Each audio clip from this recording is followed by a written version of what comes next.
Advocate S Qadri को मिली जमानत। बीजापुर शहर के जाने माने वकील आसिफ कादरी, जो हमेशा सुर्खियों में बने रहते हैं, इन पर दिसंबर 20, 2021 को दलित महिला पर हमले के आरोप के चलते अट्रॉसिटी का मामला दर्ज हुआ था। दलित संगठनों के ओर से कई बार प्रदर्शन करके कादरी वकील को गिरफ्तार करने की मांग की गई।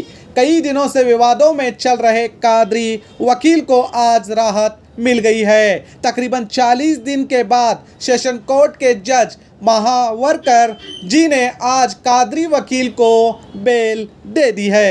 मुझे तो बस हो गया है, रोज तरकारी वालों का इंतजार करूं, फिर दाम कम करने के लिए उनसे रिक्वेस्ट करूं।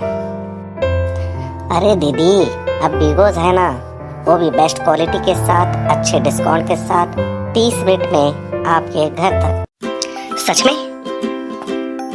जी हाँ। क्या नाम बताया आपका? बिगोज। अभी डाउनलोड करो और घर बैठे जो चाहे वो मंगाओ।